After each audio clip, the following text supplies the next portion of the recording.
Well, good morning. Thank you, everybody, and thank you for accommodating us and moving upstairs. In this building, we tend to listen to what our security recommends, so thank you for just being accommodating. Last summer, I stood before you and I was clear that all Portlanders deserve to feel and to be safe in their community. Today, I'm here to echo that statement, and I'm pleased to report on some of the incredible work that's been done to breathe life into those words. As you'll hear this morning, there are promising trends worth noting in the 2023 crime data resulting from our work to bolster public safety initiatives. Overall, crime in Portland continues to go down, and significantly so in some key categories. We're trending in the right direction. As you'll hear, this trend is a reflection of the dedication and the commitment of many people who love Portland and love Portlanders. People who want to save lives and livelihoods. People who are working to turn the page from a dark chapter to a bright and vibrant future. They deserve that acknowledgement and support from all of us for the hard work that they have done and the successes that they've achieved thus far. I'm impressed by and grateful for the hard work of all of our first responders here in the city of Portland, including the Portland Police Bureau, the Community Safety Division, the Seas Fire Team, the Office of Violence Prevention, and the many, many partners who collaborate with us and work hard every day to make Portland safer for all of us. While our work is not done, it's important to make clear that my resolve to keep this trend moving in the right direction is stronger than ever. These teams are dedicated to improving the lives of Portlanders and working with the community to prevent harm from happening in the first place. This work has culminated in public safety improvements in a variety of aspects, including a 23% reduction in homicides between 2022 and 2023. Reductions in the number of dangerous and derelict RVs on the streets of Portland, with over 400 vehicles removed and demolished in 2023 compared to only 15 in 2017. This year, we've already taken 63 of these dangerous vehicles off the road, and we expect to reach a total of 450 by the end of the year. Significant reductions in auto and catalytic converter thefts. Retail theft missions to help support our community business partners have been successful. Reductions in property crimes and other criminal activity during foot patrols. Collaborative outreach amongst PPB's Central Bike Squad and behavioral health professionals. And significant reductions in gun violence. And although it's not directly related to public safety, it's also worth noting that the city's first temporary alternative shelter site has now transitioned nearly 100 individuals off the street and into permanent housing just since October. I'm going to turn this over to Chief Day in just a moment to speak in more detail about the Police Bureau's specific efforts and these positive public safety trends. But before I do, there's one more thing I need to say.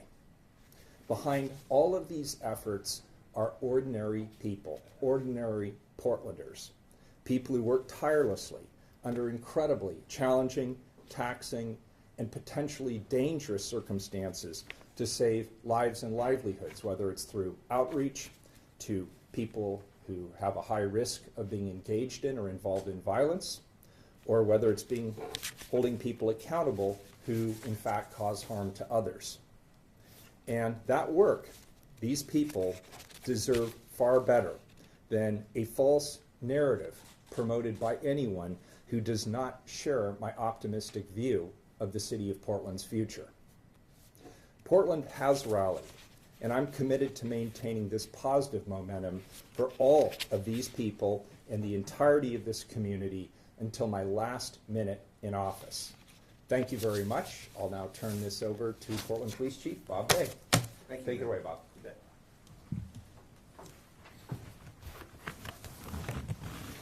Thank you, Mayor. So famed automaker Henry Ford once said, coming to the beginning, staying together is a progress, working together is success. And I'm not here to suggest that our numbers and statistics reflect success, but we are moving in the right direction, particularly in the area of crime. But it's really not just about crime, it's about how we do this as a community. I outlined last week for the Bureau my goals for 2024 around community, which means really transforming the dynamic between the Portland Police Bureau and the people that we serve, as well as an emphasis on crime and the reduction of fear of crime, and also around our organizational wellness and continued development of our personnel within the Police Bureau. And you'll see as we kind of walk through these numbers today that those goals are reflected in already some of the great work that the mayor has mentioned. I just want to continue to emphasize, as he did, this has been a collaborative process. I respect and admire the mayor's leadership over the last year, council coming together, really making an effort to partner with the Police Bureau and other public safety bureaus and the community to reflect some of these numbers that we're seeing go in the right direction. Mike Meyer's leadership at the Community Safety Division, the Ceasefire Program, Office of Violence Prevention, and of course our community-based organizations. This is not about PPB. This is really exciting for me to be able to say that this is a large-scale collaborative effort that we're doing in partnership with many different organizations and community members. I also want to recognize when we talk about reduction in crime that there still is a real-world impact on those that were harmed in 2023. So as the mayor mentioned, homicides being down in the double digits in terms of percentages is a great accomplishment. But there's still over 70 people that lost their lives to homicidal violence last year. And I don't ever want to lose sight of that. When we talk about the numbers trending in the right direction, the experience that Portlanders have as it relates to crime is true, and it is their experience. And we want to honor and recognize the fact that we still have much work to do. I am encouraged at some of the numbers as we move forward. As the mayor's already mentioned about shootings being down, homicides being down, and we have some subject matter experts from the Bureau who can address that in more specifics. We have seen a decrease in motor vehicle thefts, largely attributed to our cooperation and partnership with OHSU. I really credit East Precinct, Lieutenant Staples, and others out there that were innovative in their approach, which is seeing a high number of vehicles recovered. We're also seeing now other agencies reaching out to us and asking and partnering with us. In fact, I'll be at a briefing on Friday with outside agencies that are observing what we're doing and trying to learn from that. So we're really creating a model that can be followed regionally, which is one of my goals around trying to continue to see this challenge that we have around crime reduction as a regional issue. It's not a Portland problem. And we've also experienced some of that regional cooperation around retail theft, where we just did the missions over the holidays with Multnomah County and Gresham and the Port. I thank them for their support. We have seen an increased amount in reporting of shoplifting. Part of that is because we have been more intentional around retail theft in the past several months, as well as the fact that we are encouraging more reporting. So of course that also leads to an increased numbers of, as you see in your statistics, around theft. I do want to recognize the tragedy around our traffic numbers. Traffic fatalities were at a 30-year high last year. We had a couple of fatalities just over the evening last night. We had one of our police cars was rear-ended on 205. Those officers have been released from the hospital and are home recovering, but traffic will continue to be a priority, and it does fit into the conversation around crime and crime reduction. Also want to know that, just note that a lot of this good work was already established well before I came into office in October. I want to just really recognize the PPB Command, Chief Lavelle and his leadership, and the efforts that were already in place in conjunction with the mayor and the mayor's office prior to me stepping in. I am proud of the work that we did around the walking beats and the period of time that we spent downtown over that 45 days or so. Some of the numbers around that indicate also a decline in reported crime and calls for service in the areas where we were walking and being visible. They're small numbers, so we can do a lot with data, but Still, it's worth noting that that pilot project did demonstrate some positive results around numbers, but more importantly, it demonstrated positive results between police and community. I went out on 3 different occasions, had some great conversations with folks. We logged over 200 Portland Police personnel participated. We did over 300 walking beats at 875 hours, give or take, and had over 5,000 community engagements during that time period. And the feedback, not only from the mayor and from others that we heard in the community, but even organizationally, the experience for the police officers to be able to work and be a part of the community in such a positive way. And the mayor's already highlighted some of the other areas we've had success and will continue to build upon. Central Bike Squad, our partnership with OSP. In conjunction with OSP and other agencies, we're looking at some traffic issues, as I mentioned, to try and combat fatalities. So have we arrived? No. And this is not a victory lap. This is not something to celebrate, but it is something to recognize. And I really appreciate the mayor's comments and passion around that. You know, it's about the many hardworking folks in our community, in our public safety bureaus, and other city agencies that have really come together and demonstrated a commitment to this. So you have the statistics we can kind of jump into a little bit later, and we have some people from the police bureau that can maybe talk more about some of those other issues. But I want to turn it over to Mike Myers real quick. Thanks, Mike. Thanks, Chief. Thank you, Chief Day. Mayor, thanks for having me here today. I appreciate it. Thank you all for attending. My name is Mike Myers. I'm the Community Safety Transition Director for the City of Portland. We have been at this together for quite some time. You probably recall back in 2019, late 2019, a sudden surge in gun violence here in the City of Portland. If we look at 2019, 2020, 2021, leading into July of 2022, we had a 200% growth curve in gun violence in the City of Portland. Now, we were never the highest homicide rate of cities our size in the country, but we certainly had one of the highest growth rates in gun violence. It was staggering. And I can recall the mayor making the decision in the middle of 2022, in July of that year, to declare an emergency around gun violence. And the intent was to bring as many partners together as we could around a collaborative effort and build a strategy, a comprehensive strategy to reduce gun violence. And that started in July of 2022. We brought a team together. We'd meet almost daily.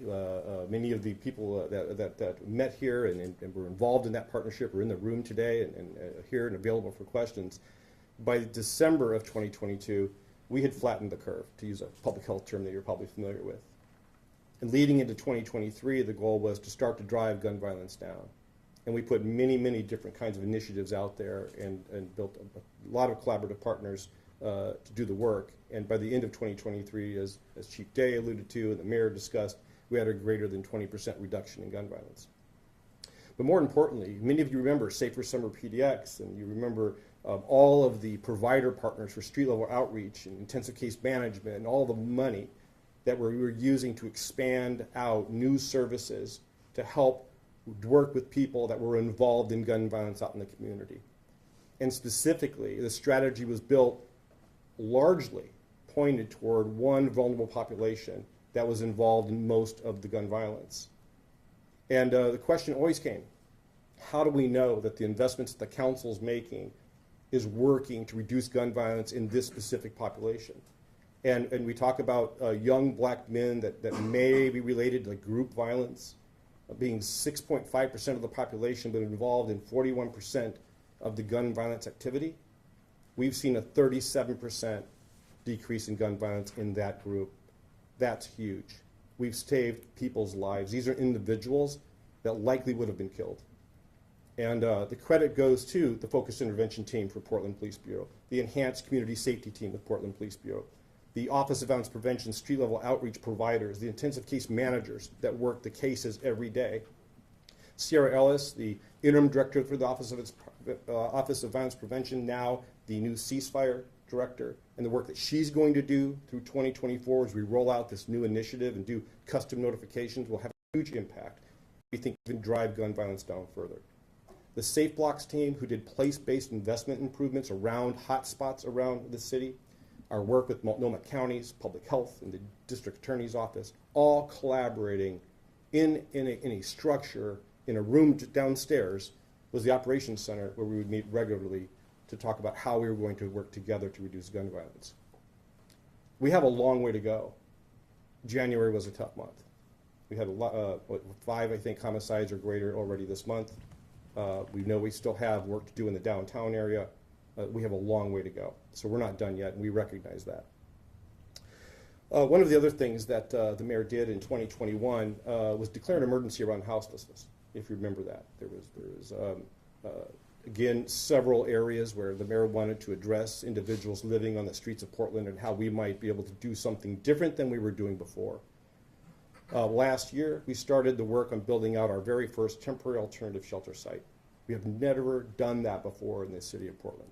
Again, downstairs in the operations center, I had an office down there, and every day that construction team met to design out the very first temporary alternative shelter site based on the description from people that were living houses on where they felt like they wanted to go and how they wanted to live. What would it take to get them from the street to come and live in a different location that was safe, where we could provide services, and get them from the street into someplace else where we can start doing some preparation work to move them into the housing that the mayor talked about. All that was done in a very short period of time, and a lot of credit, I wanted to just say this, a lot of credit to the mayor's office, Skylar Brocker-Knapp, Sarah Morrissey, Hank Smith. We had Terry Whitehill, Michelle Ladd, and a dear colleague friend of mine, Nate Takara, who worked tirelessly to put that first temporary alternative shelter site together, and it is at capacity on a regular basis. So a story to kind of go along with this, to kind of talk about how I believe the success can be illustrated. When the Street Services Coordination Center was developed in 2021, to go out and start cleaning campsites, and we would clean 80 to 100 camps a week. We would always send out navigation teams when we would post the removal of the camp. But 8 to 9 out of 10 people did not trust us and would not take any shelter. Until we built the temporary alternative shelter site, designed and based on their ideas. 33rd Street, many of you reported on this 33rd Street project we managed about a month ago, 2 months ago. Dozens of RVs and cars removed from the site, but most importantly, 57 people from that site went into temporary alternative shelter sites, into the pods, into like these mini shelters, and Safe Rest Villages. That was unprecedented. We had never had that kind of trust and a commitment and interest in moving off the street into sheltering like that. And in the last 2 or 3 months, over what I'm hearing is close to 100 individuals moving from alternative shelter sites now into housing. That's what we've always wanted. The ability to move individuals from the street, voluntarily offer the opportunity to come from the street into alternative shelter sites, and from there receive the services and move into housing. And it's working. And it's because we started to cooperate and build these coordinated efforts.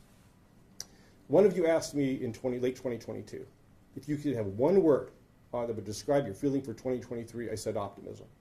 I'm optimistic we can flatten the curve on gun violence, we can get the task sites open, we can provide something better for individuals living in the street, we can move people into housing, I know we can do it. If you ask me today what my word is for 2024, I would tell you it's 2 words, it's continued optimism. The momentum is here. We've achieved the tipping point, and I think we're on the right path. We have a long way to go, but all of us, and I mean all of us here in this room, every one of you and us in the community, has made a commitment that is changing the way Portland is driving its success. And I want to thank each and every one of you for being here today. Mayor and Chief, thanks for having me. Thanks, Mike. Great. Let's open it up for questions. We've got a full group of folks here that can help answer questions on a variety of topics. And please just state your name and who you're with and who you want to ask a question to. We'll just start, we'll work our way over. Zane Sparling, Chief Day, if you don't mind, or the mayor, you can both speak on this. You mentioned the homicide count going down. Of course, the police bureau doesn't include officer-involved shootings in its homicide count. The Oregonian does, so our numbers disagree. Regardless, 5 homicides not involving the police. That'd be 60 in this year.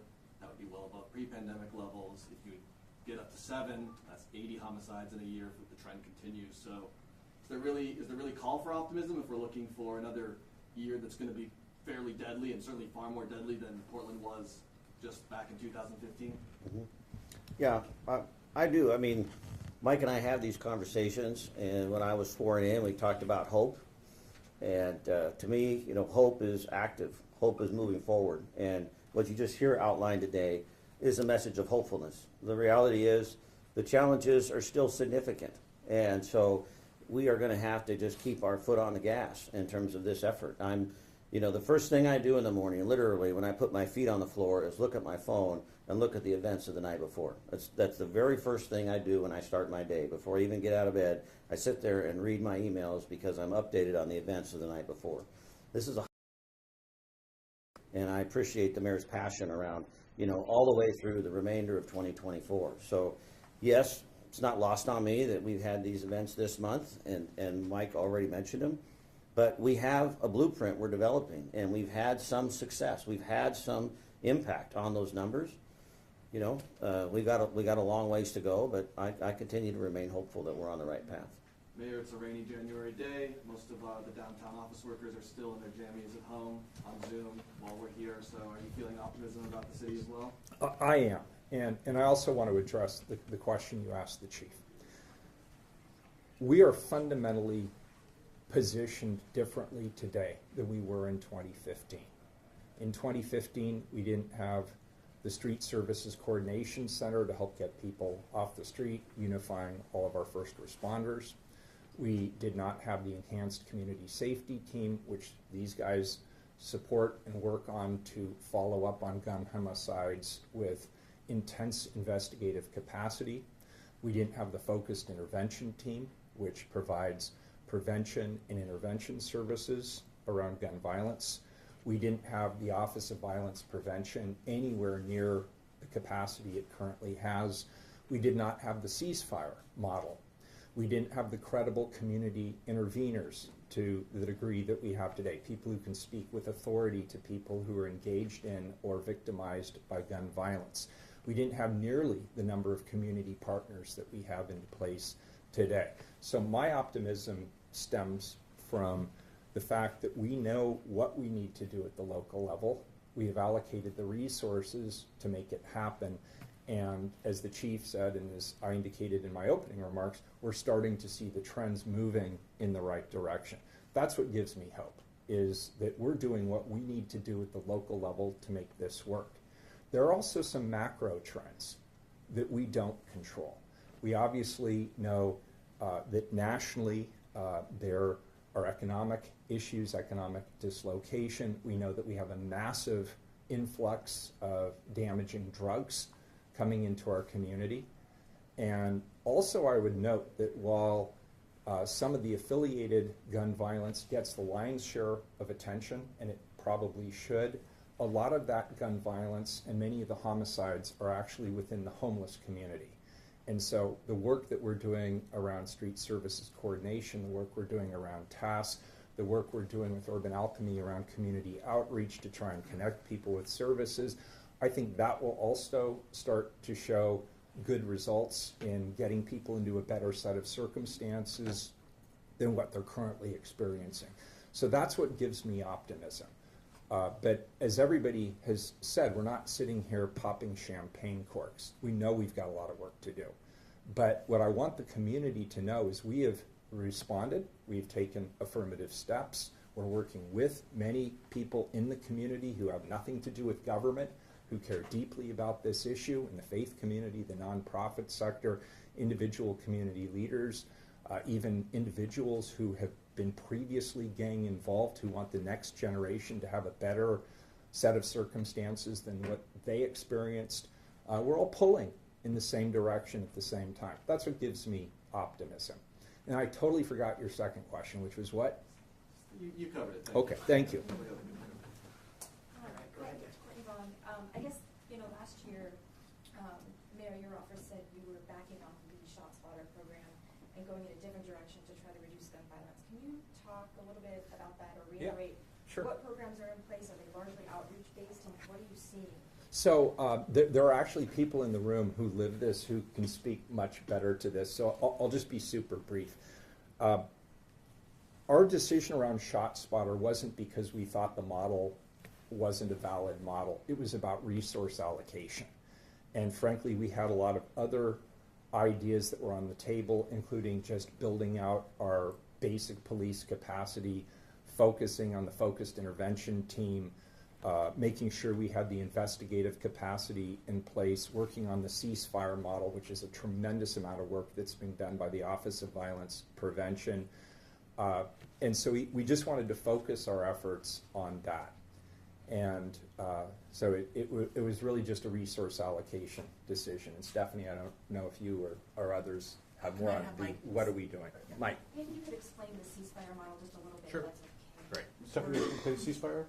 I would say maybe the chief. I'll get started and then we can explain ceasefire. So I touched on it briefly, but it is a pretty comprehensive strategic plan on how our strategic plan for the city of Portland, realizing that every city across the United States, the cities our size, had some form of plan on how to address gun violence based on their city and the structure of the city and the population. And we did as well. And I think I'll leave it to the police chief and his colleagues here to talk about their efforts around focused intervention and the investigations. I think in community safety, you largely are familiar with the Office of Violence Prevention. They operate in 5 general areas. You're familiar with the street level outreach. If we have individuals that are known associates to some of the activity, we enroll them in intensive case management. We have individuals that go to hospitals post-shooting to work with victims there and to kind of stop the cycle of harm and provide counseling there to make sure there's no retaliation. We have trauma and violence impacted families to help families after these incidents occur. We have an entire team that looks at hotspots around the city on where gun violence is occurring. We investigate those areas. We look for opportunities to do place-based improvements. We've had some demonstrated success there. We've earned a $2 million grant from the federal government to specifically apply it to a couple of different neighborhoods to do place-based improvements. These are all, we could go on and on. There's so much involved. Some have a big impact. The focus in intervention team has a big impact on reducing gun violence. We'll do small pedestrian and street enhancements in a small area that just might have a small change and small assistance in reducing gun violence, but all of it collectively matters, and that's the point. It's a comprehensive, collective approach to reducing gun violence, and that's what I think the common theme of the message is here today. And Stephanie, do you have a colleague, or do you want to talk about ceasefire? Thank you for the question. Yeah, I can say just at a high level, ceasefire. Identify I'm sorry, yourself. Stephanie Howard. I'm the Mayor's Director of Community Safety. I like to think of the ceasefire program as the connective tissue between our police and our police bureau investigations and how we match people with resources that the city offers or that the city even is aware of. Our program director, Sierra Ellis, is directly and very actively involved in reviewing investigations, active investigations about shootings that happen each week with the police bureau and other public safety partners. Through those conversations, they're able to identify people who are at high risk of becoming either victimized or perpetrating gun violence. And what Sierra's role, in part, is to take that information, to take those folks, and then connect and coordinate with our Office of Violence Prevention to identify how are we going to make outreach to these people, what's going to be the best way to have a respectful and direct conversation with them so that we have the best chance of success in getting them the resources they need to change their behavior. So that's the ceasefire program. It lives sort of in between OVP and the PPP. All right, go ahead, Blair. Yeah, this one's from Mayor Wheeler. You talk of an overall reduction in crimes. Does that include a reduction in Measure 110 violations? I'll turn that over to the subject matter experts. I don't know. I don't have that right in front of me. Mike? We can I get mean, back. I'm not asking you to come up with it right now. I'm just saying I got to defer to Mike on that in terms of specifics. So, like, I mean, I don't have the 110 numbers in front of me. So maybe what are you looking Probably for? not, right? I Yeah. mean, Measure 110 is a huge issue. Right. So I mean, is that something you can speak to? That doesn't seem like that is reducing anytime soon. Oh, I see. Well, Yeah, those are difficult numbers to measure. I would say that we are seeing, at least the feedback I'm getting both from the organization, the bike patrol people that are interdicting this work downtown, as well as conversations with businesses downtown, that, you know, we are seeing some movement in that, you know, in terms of just, it may be displacement, I don't know, I can't get too far over my skis here, but we are seeing that we are having an impact with, even on the citation level, because by engaging with, I think we've written several hundred citations this past year. You know, that began to engage us in conversation with people, because we're now issuing them a citation, purpose citation. We can have, you know, do some search, do some identifying of them, et cetera, et cetera. So, I mean, the legislature's taken a hard look at this. We're having a lot of conversations with the senators and representatives. So there'll be a lot more to come, I think, probably in the next 45, 60 days. But it's not something that has been easy to quantify in that regard because of some of the limitations around 110. But it's still one of the major issues your officers are seeing. Oh, yeah, I mean, you know, the fentanyl crisis is no secret. I mean, it's a huge issue. So we're continuing to be challenged by that. But I'm encouraged, if you notice, you know, we're doing, once again, it's a collaborative effort. We're doing more stuff with outreach. But yeah, I mean, it continues to be a challenge for sure. Okay, can I still ask the question to Mayor Wheeler? You talked of reducing dangerous RVs. Do people live in those RVs? And you yourself have said removing people's camps doesn't work. So it depends on the circumstances. If that camp happens to be an active meth lab, as some of these are, I say get rid of it as quickly as possible, and it has to be remediated. Part of the problem here is for the ones that we are removing, a lot of them are burned out hulks. Many of them do not meet even the most basic environmental standards. Some of them are used for illicit activity, including drug distribution, drug manufacturing, and prostitution. And so we focus on those that are the most dangerous. If there are people living in them, we always provide outreach opportunities. And I think Mike had illustrated some of the lead work we do before we go in and tow these RVs. But the ones that we are actually towing, a lot of them are extremely problematic. Many of them are hazmat sites, and they have to be disposed of properly. Connor, you want to? Yeah, a question for the chief. How's resources looking this year when it comes to staffing? And also, will it be enough staffing to possibly continue those walking beats in downtown during high traffic times like spring break or summer break? Well, we got more people we know what to do with, so don't print that, please don't print that. No, you know, I'd like to talk about resources is time, money, and people, right? I mean, that's, when I use the term resource management, we're talking about time, money, and people. I'm greatly encouraged, once again, by the mayor and council support around hiring. We had a high level of interest last year, and we're seeing continued interest in applicants. You know, the state has moved quickly down to DPSST to enhance their capacity to take in more recruits, so that's really beneficial. Swore in a brand new officer a week ago, even in the snow and ice, you know, so we're not letting the elements prevent us from bringing people on board. With that being said, you know, we're still in a time of transition. We have a high number of people eligible to retire this year, and you know, that's just sort of the nature of the cycle. But, you know, I'm committed to seeing our organization really as one bureau. And so that's why I mentioned with the Walking Beach, you know, we had over 200 members of the police bureau from my position on down participate. And, you know, we're going to continue to have those conversations. How do we maximize the entire police bureau? I was out at East Precinct afternoons recently, and I said, hey, I know that you folks see yourself as East Precinct afternoon shift, and I need them to take that ownership for that part of the city, that part of the community, for their role and responsibility. But when I look at the organization, from me on down, I see about 790 sworn people right now. That's several hundred short of where I want to be, but that's the number we have. And I see a couple 300 professional staff that are critical to our success. So, you know, we're going to continue to lean into hiring. We are hiring. Make sure that's out there. We're hiring, but we're going to really maximize what we have in front of us. As it relates to Walking Beats, excuse me, and other initiatives, yes, I'm very confident and hopeful that we're going to be able to do that, continue those. And, projecting into the spring, thinking about other parts of the city, I could see St. John's, Kenton, you know, you get out on the east side, Park Rose, you know, Division, Mississippi, Albina, you know, there's so many places and the feedback has been so beneficial, both internally and externally. It was funny, one of the cops said to one of the chiefs recently, did you think that the chief knew that this would be so enjoyable for the police as well as for the community? That, you know, it became something that people wanted to do and be a part of because of that opportunity to have that interaction in a different way. And I absolutely want to build on that and anticipate being able to do that come this spring. All right, let's quickly, we have to get the mayor to council and the chief has a meeting, so let's go to Alex, then we'll get to this side of the room. Very We're good gonna wrap it up. question. I'm curious if there are any factors outside of police work that you see contributing to a drop in crime.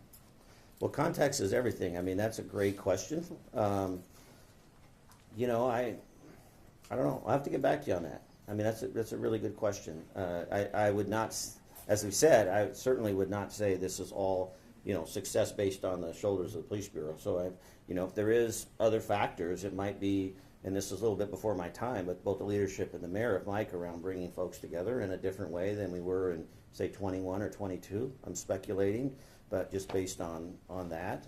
You know, I have conversations with chiefs and sheriffs around the country, and there does seem to be, you know, maybe a more cohesive recognition by communities, not just in Portland, but other places, that, you know, we have to take a different approach to really make sure that our cities are safe and enjoyable places for people to live. But that's a great question.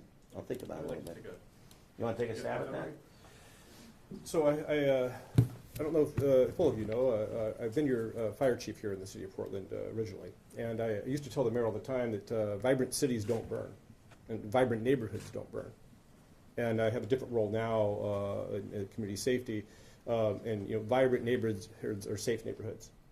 It's really about looking at hot spots where things are occurring for us, non-policing wise, and understanding what's driving issues there. It's if you study hot spots and what drives crime, it's happening where there's poverty, where people don't feel like they have a place, they don't feel comfortable there. It's hard to earn wages there. They may be blighted. You know, those things drive crime. And it's our responsibility as the city to identify where those locations are and put plans together to, you know, change that. And that takes some time. It's not something that happens overnight. Those are long-term investments. It really does take a lot of community engagement, because what I might want in my community might not be what you want in your community.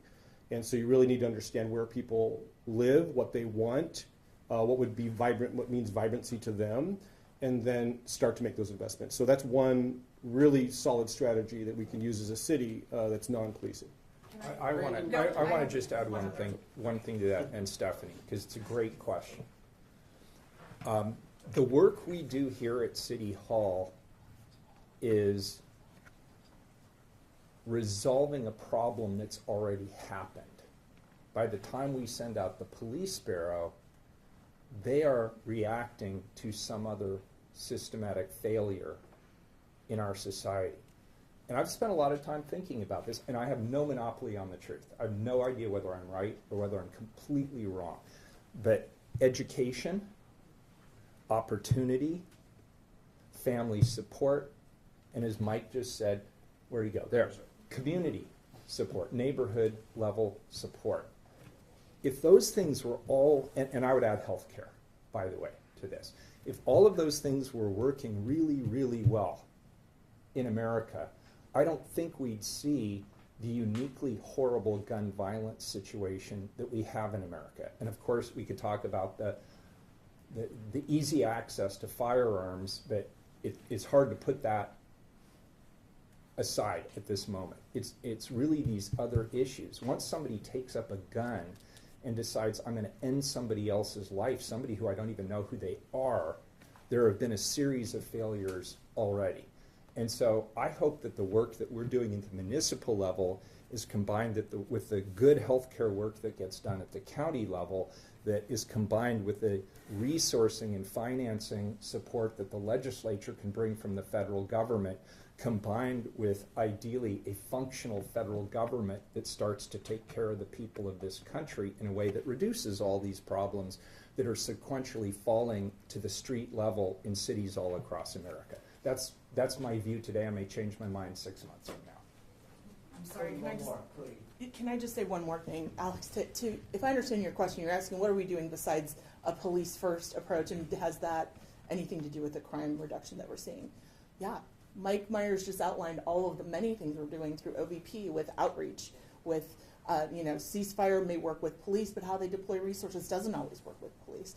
Our SUBTED programs through Safe Blocks, that is to make the environment safer, and we do note that that has a correlation to reductions in crime. So I don't want anyone to leave with the impression that we're not doing all of those things at the same time. All right, really quick, we'll do coin and we'll do fox, and we're done. And you mentioned community interventions with homelessness. Is there one of those two that you see moving the needle more? And quickly, do you think that Portland can return to a level of crime that we saw in 2018 or 2019? Skylar, that may be, you didn't hear it. I'm not sure I'm the right person to answer that question. I don't know which one is more. Whether community interventions or homeless interventions, which ones you see having more progress? Sure. Skylar Brucker-Knapp, I'm a senior policy advisor for the mayor. So I think that's a false binary. I think we have to do all the things at the same time. So as Stephanie mentioned, we're working on all those things simultaneously, and we think it's important to address every single issue we see in the community, and I think they play into each other. So the SUBTED design, we work on lighting up safe blocks. That helps with crime prevention. It also helps with letting folks know they can walk safely at night and not have necessarily encampments or RVs with folks who are engaged in nefarious activities in those spaces. So we want to make sure we're addressing all of those problems in the community, and we also need places for people to go. So we can't just tell people you can't be here. We also need something to offer them.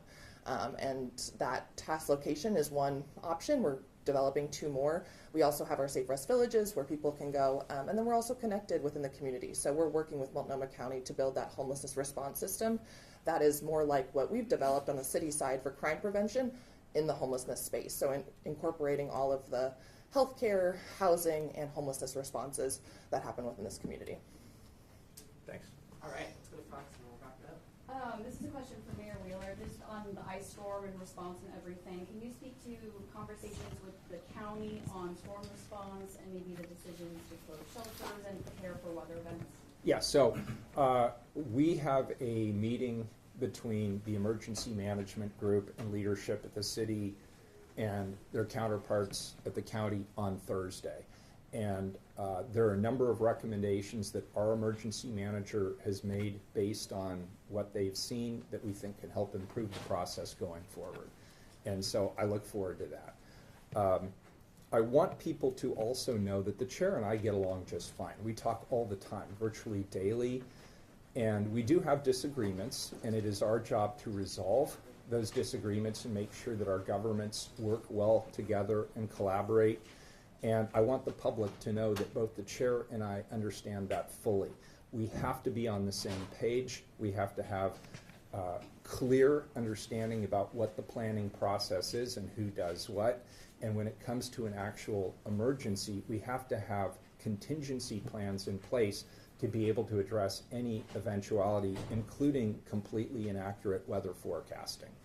And by the way, that's not a pot shot at weather forecasters. This is a very difficult set of circumstances, meteorological circumstances, and I sort of felt sorry for the weather forecasters being put on the spot every morning. But we need to build into our planning process the possibility that what we experience on the ground is going to be much more significant. In other words, planned surge capacity, if you will, particularly at the shelters. I also want to say this, while there's been a lot of attention to that aspect, there were a lot of things that went really, really well. And I particularly want to acknowledge the work of our first responders, the Police Bureau, the Fire Bureau, the good folks at PBOT, the utility workers, many, many others who are out there 24/7, day after day after day, making sure that our roads were clear, that people had access to medical services who needed them, to make sure that the power got on as quickly as possible, that water continued to flow to homes as quickly as possible. And they did a really, really good job. And so I hope the bigger picture is remembered here, that again, ordinary people who have ordinary jobs went out there while the rest of us were huddled around our candles, and they were there all night working to recover this community as quickly as possible. And I really appreciate them. And I did not hesitate to say when I ran into one of them on the streets, I would thank them personally for their hard work, because they sacrificed a lot in the last week, and they deserve credit for the work they did. Thank you. Appreciate it. Thank you. Thank you, guys. Commissioner Councilman.